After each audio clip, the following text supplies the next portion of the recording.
आज के विश्लेषण में आपका स्वागत है। हमारे पास स्रोतों का एक दिलचस्प मिश्रण है। विज्ञान, खेल और मौसम की दुनिया से जुड़ी कुछ अहम सुर्खियां। हमारा मकसद है इन खबरों की मतलब सतह से थोड़ा नीचे जाना और ये समझना कि इनमें खास क्या है। हम बात करेंगे दुनिया की सबसे बड़ी दूरबीन बनाने की एक महत्वाकांक्षी परियोजना की, फिर टेनिस के एक दिग्गज की नई वित्तीय ऊंचाई की, और अमेरिकी कॉलेज फुटबॉल की रणनीतिक गहमा-गहमी की, और हाँ, एक तूफान के बाद भी बने रहने वाले खतरों की भी। तो चलिए इन खबरों के अलग-अलग पहलुओं को थोड़ा टटोलते हैं। सबसे पहले विज्ञान जगत की एक बड़ी खबर लेते हैं। स्क्वायर किलोमीटर एरे ऑब्जर्वेटरी मतलब एसकेओ। ये कोई छोटी-मोटी परियोजना नहीं बल्कि दुनिया की सबसे बड़ी रेडियो दूरबीन बनाने का एक बहुत बड़ा अंतर्राष्ट्रीय प्रयास है।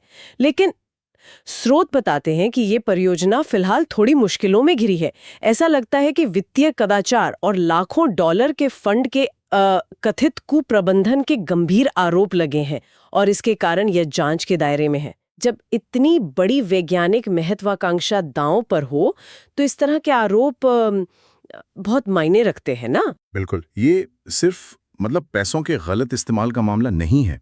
जब आप स्केओ जैसे स्केल की बात करते हैं, कई देश शामिल हैं, अरबों डॉलर का बजट और लक्ष्य है ब्रह्मांड के अनसुलझे रहस्यों को खोजना, तो ऐसे इस तरह के आरोपों का असर बहुत गहरा होता है।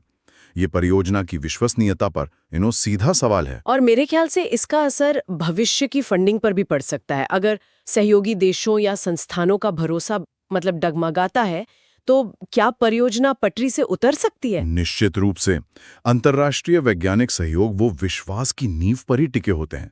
स्रोत में जांच के दायरे में या अंडर फायर शब्द का इस्तेमाल हुआ है, जो स्थिति की गंभीरता को दिखाता है। ये परियोजना की भव्य महत्वाकांक्षा और जमीनी हकीकत के बीच एक तनाव पैदा करता है।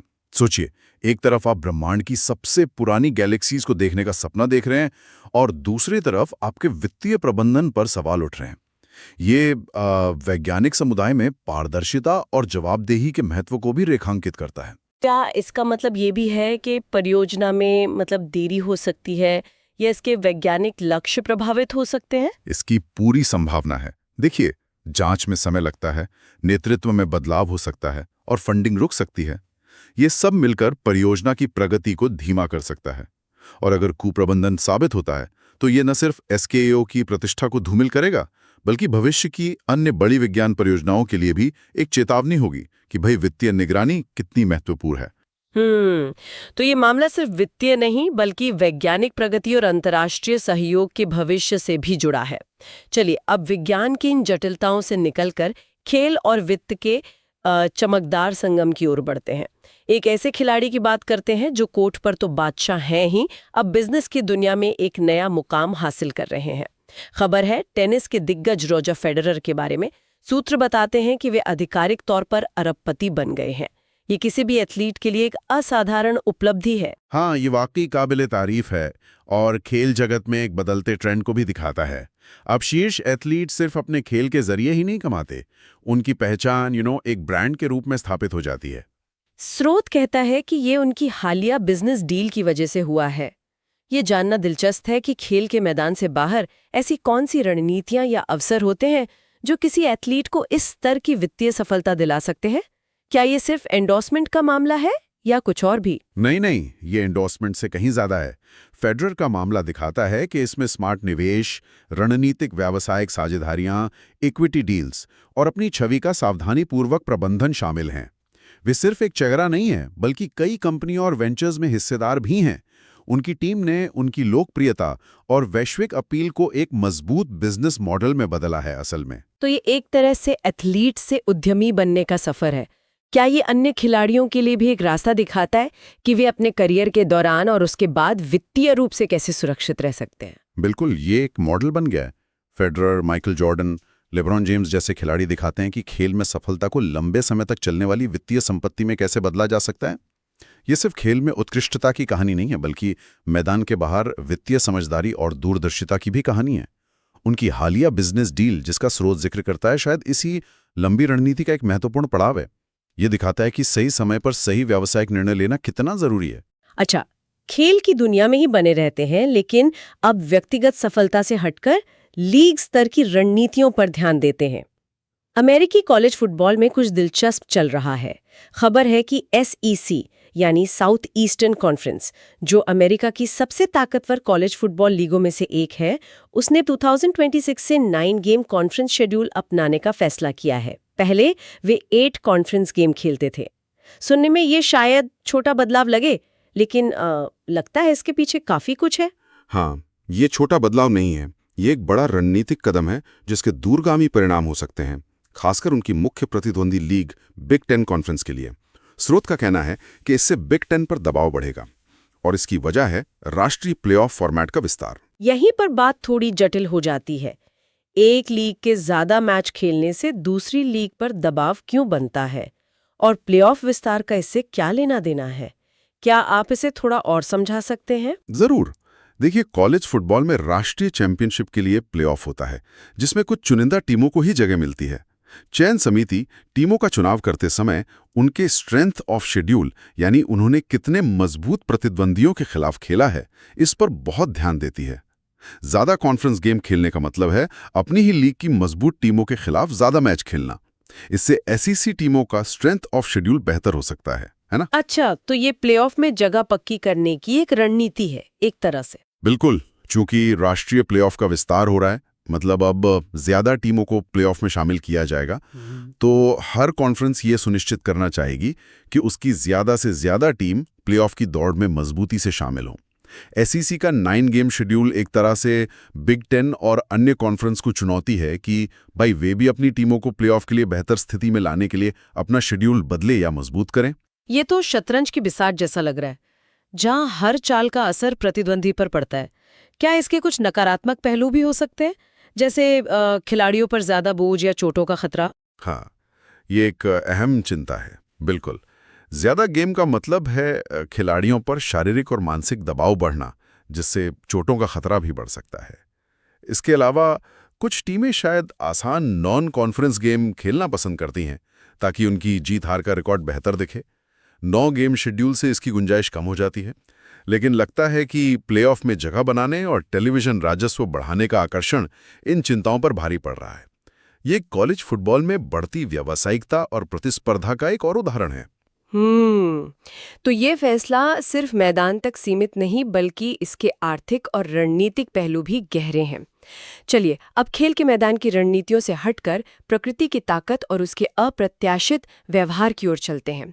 अगली खबर तूफान एरिन के बारे में है। स्रोत के अनुसार अच्छी बात यह है कि ये तूफान अब कमजोर पड़ गया है। अक्सर ऐसी खबर सुनकर लोग राहत की सांस लेते हैं। और तूफान की तीव्रता कम होना निश्चित रूप से एक सकारात्मक संकेत है, लेकिन मौसम की घटनाओं, खासकर तूफानों के मामले में खतरा पूरी तरह टलता नहीं है, भले ही मुख्य तूफान गुजर गया हो या कमजोर पड़ गया हो। और स्रोत इसी बात पे जोर दे रहा है।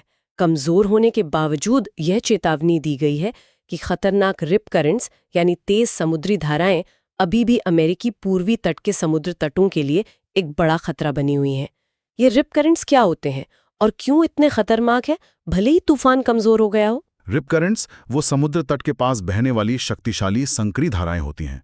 ये सतह से शांत दिख सकती हैं, लेकिन ये तैराकों को तेजी से गहरे पानी की ओर खींच सकती हैं।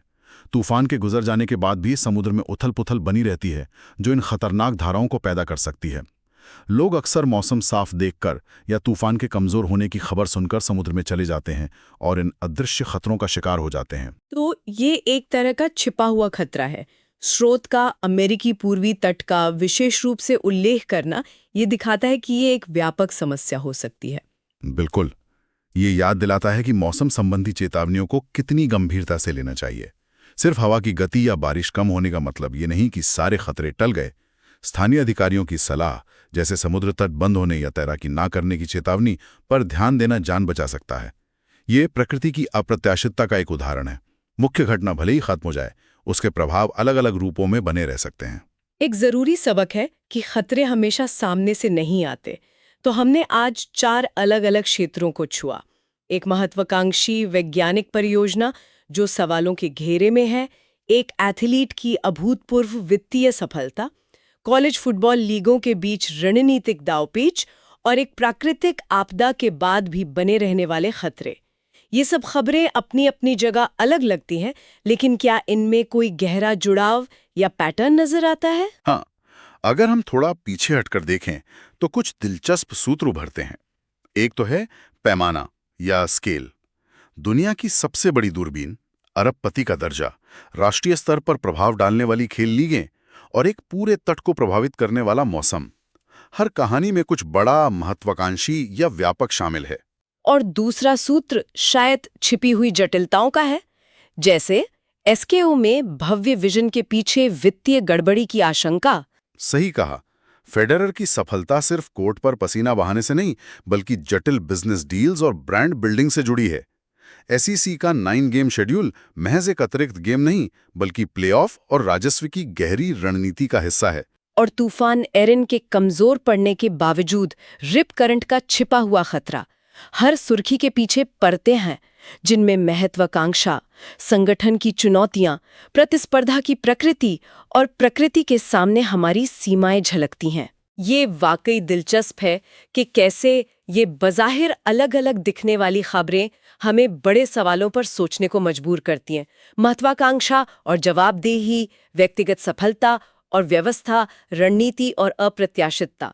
बिल्कुल, ये हमें याद दिलाती हैं कि दुनिया आपस में जुड़ी हुई है और हर घटना के कई पहलू होते हैं जिन्हें समझने के लिए सतह से नीचे झांकना जरूरी है। इन संक्षिप्त खबरों के विभिन्न पहलुओं पर इस बातचीत के लिए धन्यवाद। उम्मीद है कि श्रोताओं को भी इन विषयों पर एक गहरा नजरिया मिला होगा। और जाते जाते एक विचार छोड़ जाते हैं जो आज की चर्चा से ही निकला है। हमने महत्वाकांक्षी विज्ञान, व्यक्तिगत वित्तीय शिखर, संगठित खेल की प्रतिस्पर्धा और प्रकृति की अप्रत्याशित शक्ति के नमूने देखें। इन विविध उदाहरणों में मानव प्रयास, संगठन की जटिलता और हमारे सीमाओं के बारे में कौन से गहरे संबंध या विरोधाभास सबसे ज्यादा उभरते हैं? क्या बड़े लक्ष्य हासिल करने की चाह हमेशा पारदर्शिता और नैतिक जिम्मेदारी के साथ संतुलन बना पाती है, या फिर सफलता की दौड़ में कुछ अनदेखा रह जाता है? इस पर सोचने के लिए बहुत कुछ है।